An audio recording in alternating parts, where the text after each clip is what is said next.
ଯାଇପାରୁଥିଲେ ଦେଇ ଆସୁଥିଲେ ଆମେ କେହି ନାହିଁ ଦୁଆର ବି ଦେଇ ଆସୁଥିଲେ ନବୀନ ପଟ୍ଟନାୟକ ଥିଲେ ଯେ ନ ଯାଇପାରୁଥିଲେ ଦେଇ ଆସୁଥିଲେ ଆମେ ପଇସା ଦେଉ ମୁଁ ଶୁଣି ପାଇବି ନାହିଁ ଭର୍ତ୍ତା ପାଇଁ ବସିଛୁ। ଭତ୍ତା କ'ଣ ହାତାହାତି ପାଉଥିଲେ? ନବୀନ ପଟ୍ଟନାୟକ ଥିଲେ ଆମେ ଟାଇମ୍ରେ ଆସିକି ନେଉଥିଲେ 15, 16, 17 3 ଦିନ ମୁଁ ଶୁଣିକା ଘୁରି ଯାଉଛେ କେହି ଆସୁ ଦଉ।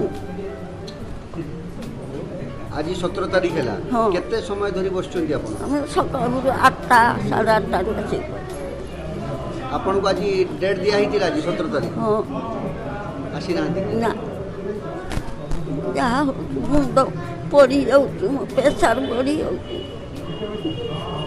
ପଇସାଟା କେଉଁ କାମରେ ଲାଗୁଥିଲା ମା?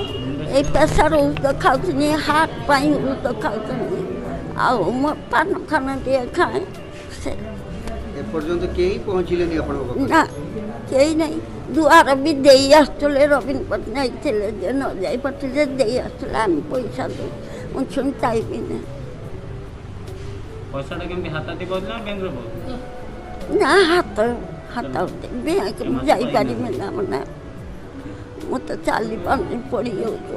ଠିକ୍ ଠିକ୍ ଠିକ୍।